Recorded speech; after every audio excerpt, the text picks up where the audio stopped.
Good evening, Rangers. Welcome to Crotoni Entertainment. This is Chris, and today we're doing something a little different. A Facebook poll result suggested we do a Ranger, so today we're going to go ahead and tackle Time Force Pink. We're going to do this a little different than most videos. This is going to be a full paint. I'm not going to cut away from any of the action. I am going to speed a lot of it up to keep us under 15 minutes here for a nice easy video size. And the only transitions between shots are going to be for drying time of paints. Otherwise, you're going to see everything I do to paint this miniature. So let's go ahead and jump right in and get this done. We started by priming the miniature, and we pulled out our Rosa Pulpa, or our Squid Pink from Vallejo Game Color here. We're just going to apply that all over basically the whole miniature. We don't necessarily need to cover everything like the gun, because that's not going to be pink in the end. But I just went ahead and applied it pretty liberally, got a little bit of everywhere, so we'd have a nice foundation of our core color to start. And again, that goes over our gray primer. So once that's all dried up, we're going to pull out our Citadel contrast Volupus Pink. I'm going to pull out kind of a medium-sized brush, as you see there, one with soft bristles, no point too hard to work with. And we're just going to, right out of the pot, not even going to water this down, we're just going to apply the Volupus Pink all over the miniatures.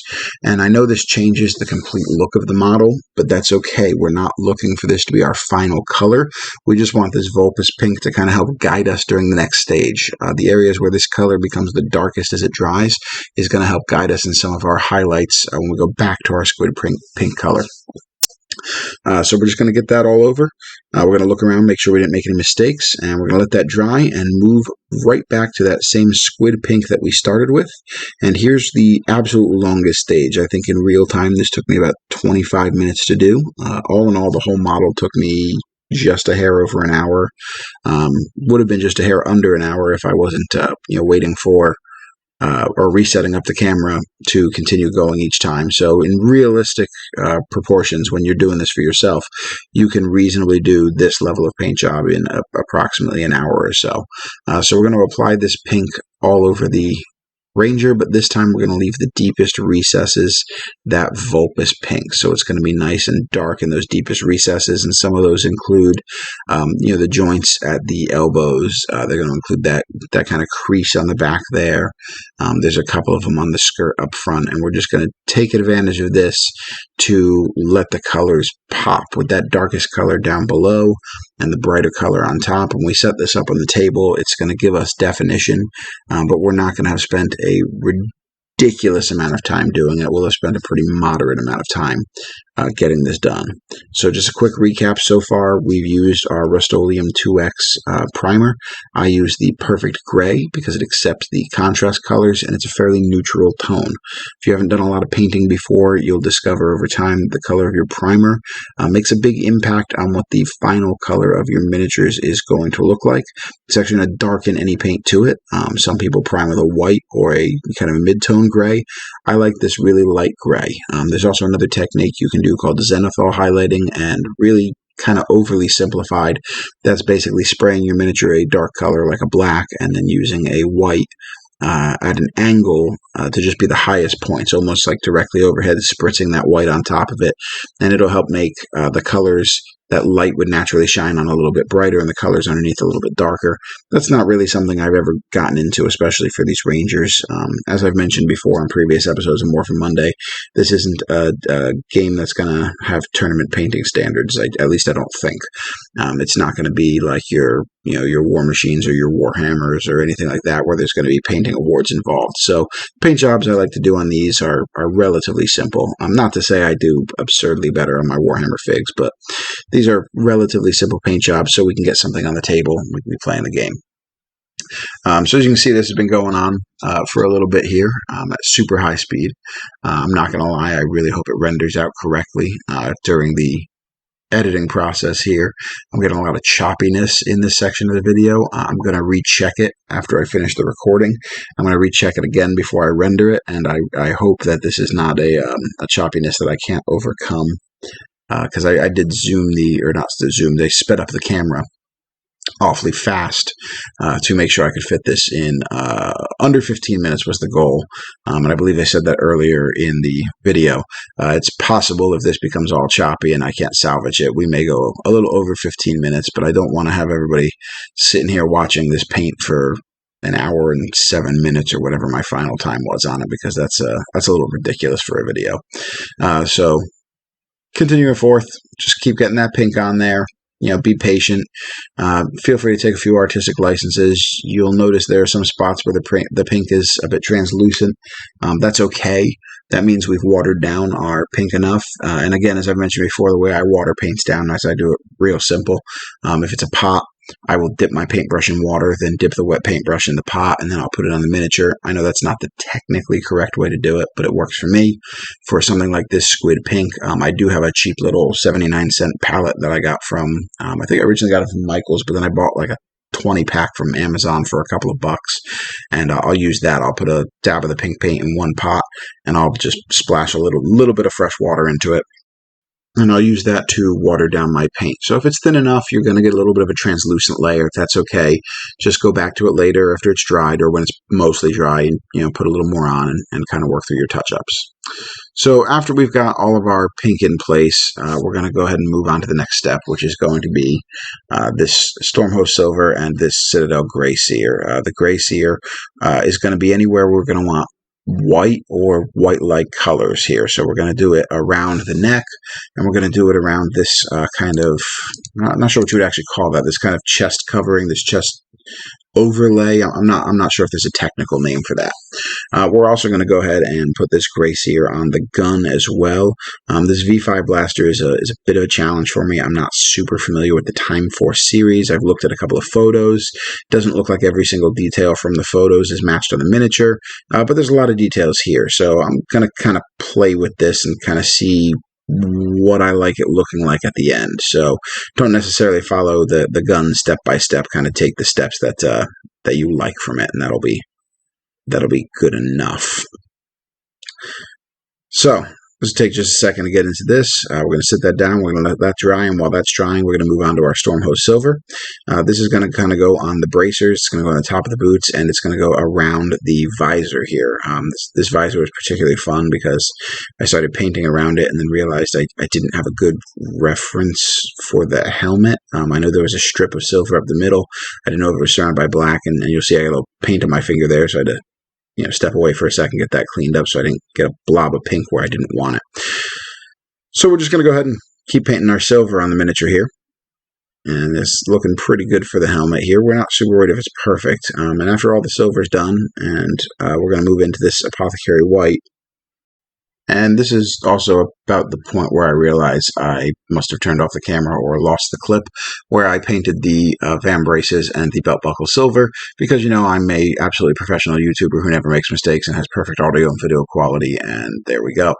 Speaking of which, we're going to knock over our dead white, Vallejo game color dead white, and we're going to pull that back out. We're going to water down a little bit, and we're going to paint this over the areas that are supposed to be white, and we're just going to go ahead and pretend that little flub of me cutting out a clip when I promised this would be a complete paint, we're going to pretend that doesn't exist, because I have no idea what happened to that clip, and I apologize, everyone. And as we keep going forward and we get the white on this chest covering, this is about the point where I decided I didn't like the look of the V5 blaster. I wanted something kind of a little gray or off-white at first. That's why we did the Apothecary White. But as I'm looking at it as we go forward further, I realized that's not what I wanted to do. So you can actually skip the Apothecary White if you so choose, and just kind of jump right into the next part that we're going to go ahead and do with that. So we're going to go ahead and just go ahead and paint the gun white. You'll see I applied some extra silver here where I forgot it before.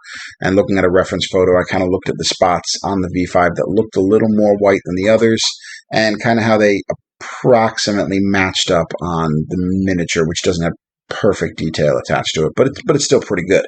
That spot that I just painted white there, you'll see later I go back and paint over that in black with some pink. But we try to pick out the 5 on the V5 blaster pretty nicely here. I'm going to try to get a little bit of this white on the back. We're really not that worried about the back of the gun because you're almost never going to see it on the tabletop. So it's okay to be a little bit sloppier on the back side of the gun, the side that Jen is holding closer to her body. It's not going to come up very often. But otherwise, we're going to get the white on this here, and we're going to get ready to move into the next stage. And I apologize for a couple moments there where I stuck my hand more in front of the camera than the miniature. I'm still getting used to this new camera setup, and there's just some weird twist on this mini where the base kind of gets in the way when I flip her over, makes it hard to see. But we we work through such things as we're learning this YouTube thing, and we appreciate you guys hanging in there with us while we're learning the process. So you'll see we try to touch that up and flubbed it a little bit, but that's okay. It'll come back later. We move into the Citadel shade, Nuln oil. This stuff is gold. If you don't have any of this stuff as a new painter, you need this Nuln oil, and you need Citadel Agrath's Earth Shade. It's liquid gold. It really is. It's talent in a bottle, really. And I apply this almost over any metal area that I do on almost any miniature, and Jen here is absolutely no exception. And it's not a paint; it's closer to an ink, but it's not quite that ink consistency. So it just flows into the depth there. It'll darken the silver up slightly, and if there's any small crevices for it to flow into, it will, and it'll create instant definition. I'm sorry about the chair squeak there. It'll create instant definition on all the metals of the pink here. You can see it really well in the nozzle, how it's now kind of picked out a little bit better. So once the wash is completely dried, because washes can be troublesome, we're going to pull out this Vallejo Game Color Blue. We're just going to do that little, I don't know, power core or whatever you call it on the V5 blaster, just that little thing that makes it pop out slightly more on the side there, just a little splash of color. And when that dries, we're going to go ahead and pull out our black, or while it's drying, and we're going to paint the trim of the boots. This is going to go around the trim of the gloves, and this is also going to go ahead and go around her belt and the areas of the V5 blaster that call for black. This is a color that's going to take a little bit to do. This is Citadel Abaddon black. Any black you're using is fine. The one I don't really like is the Vallejo Game Color black. I find it dries a little weird. It has almost a sheen to it that I don't really want on my black. But if you're looking for a bit of a sheen, it's an excellent color to get involved in and go ahead and use.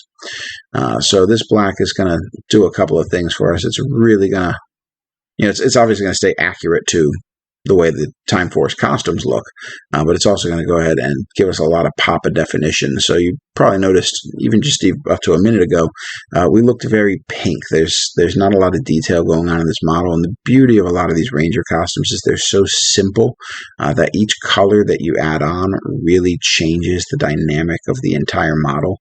And again, for you newer painters, these are fantastic minis to work on as some of your earliest paint jobs. This scale, I'm not sure what the exact scale is. I'd have to say it's probably maybe even a 54 millimeter. Might not be that big. Maybe it's a 45 millimeter scale for these miniatures. Whereas if you get into other war games, or if you already play other war games, you know that kind of 25 is the standard for realistic historicals. 28 was the standard for most Games Workshop games. It has kind of creeped up on 32, and in some cases closer to even 35 or 40. But these larger miniatures are great for you to practice your technique, practice your brush control. And just, kind of try new things out on an easy surface. And these Ranger models have these nice flat surfaces where you can try a lot of different things out. I mean, you could make this a Time Force Rainbow Ranger if you really weren't concerned about how it looked to the show. That's not something I'll ever do. Eventually, I'd like to get my hands on a second core box and do metallic armor Rangers. I think when I do my multiple white and green Rangers, I am going to try some alternate color schemes on them. I haven't decided exactly what those will be yet. And actually, eventually, I'd like to get my hands on a third set of the core box and do Ranger conversions from the Boom comic series, where Trini became the Red Ranger and things like that. So we're also going to put this black on the base here. This is overly watered down. I really wetted this brush before dipping it in the black paint. It's more water than paint, and you kind of see how it almost looks globular when it goes on the base. I want this to be nice and thick. It's going to dry nice and smooth. We're not that worried about that. But once that dries, we're going to go ahead and, well, it's still actually drying a little bit, but we're going to grab our pink and we're going to do the final touches. So right back to that Squid pink. The final touches are that pink splash around the 5 on the V5 blaster. A few minor touch-ups on the miniature itself, but otherwise basically just the accents of the gun. So as we enter into the home phase, all that's really left to do is ring the base in pink to denote that we are doing a pink Ranger. It's just a habit I got into. So as we're wrapping it up and painting that last bit of pink, I want to thank you all for watching this video. I want to thank everybody who has subscribed to the channel. I know we don't have a whole lot. We're barely a blip of anything on YouTube, but I am drastically impressed how many followers we picked up in just a handful of episodes. Please like and subscribe for more videos like this. Leave a comment. That's about the only section where we're not getting any response whatsoever whatsoever is the comment section. But otherwise, we will see you next week on Morphin Monday, where we will tackle something that's not a ranger. Haven't decided what yet, though. Have a good day.